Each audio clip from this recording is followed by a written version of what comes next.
Buat apa membenci? Karena aku tidak menemukan makna dan manfaat dari kebencian. Semakin bertambah usia, semakin banyak hal yang kita alami. Kita bertemu orang-orang yang baik, tapi juga yang mengecewakan. Kita merasakan cinta, tetapi juga pengkhianatan. Kita menerima kebaikan, tetapi tidak jarang pula menerima perlakuan yang menyakitkan. Dalam perjalanan hidup itu, kebencian sering datang sebagai tamu yang tidak diundang. Awalnya ia terasa wajar. Hati yang terluka ingin membalas. Ego yang tersakiti ingin membuktikan bahwa dirinya benar. Pikiran terus mengulang kejadian yang sama, berharap menemukan keadilan atau kepuasan. Namun setelah direnungkan berkali-kali, muncul sebuah pertanyaan sederhana. Buat apa membenci? Karena sejauh yang aku pahami, aku tidak menemukan makna dan manfaat dari kebencian. Kebencian tidak mengubah masa lalu. Kebencian tidak menghapus luka yang pernah terjadi. Kebencian tidak membuat orang yang menyakiti kita menjadi lebih baik.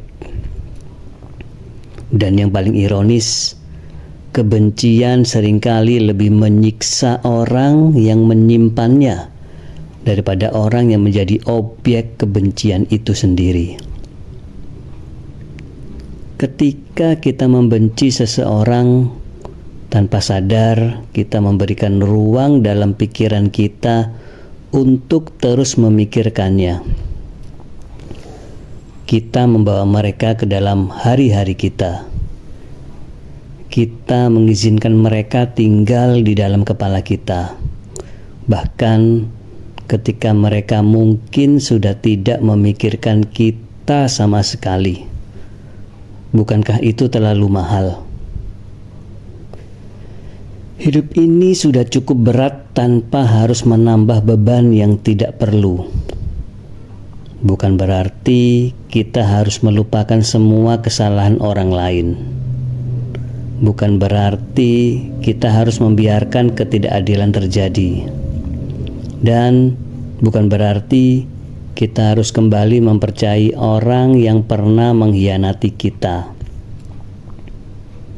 Tetapi ada perbedaan besar antara mengingat sebuah pelajaran dan memelihara kebencian.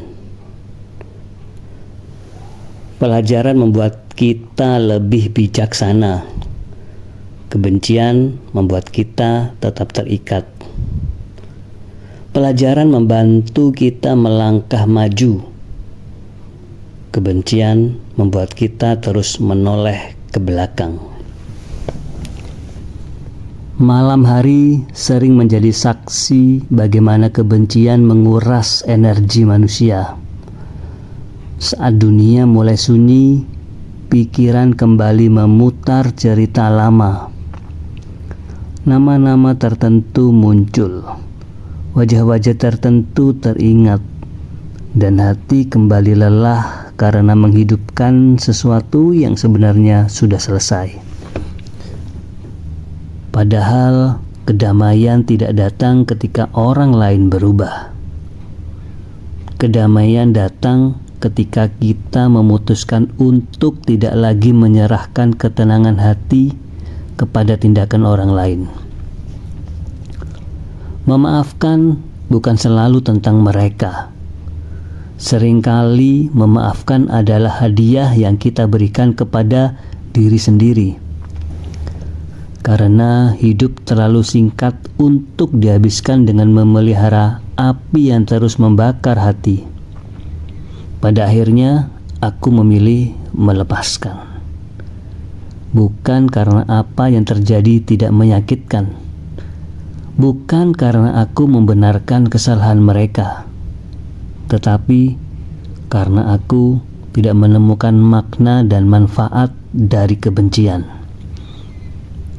Dan semakin lama aku hidup, semakin aku percaya bahwa hati yang ringan akan berjalan lebih jauh daripada hati yang penuh dendam. Karena ada banyak hal yang lebih layak diperjuangkan daripada kebencian. Ada kedamaian, ada kebahagiaan, ada cinta, dan ada kehidupan yang masih menunggu untuk dijalani.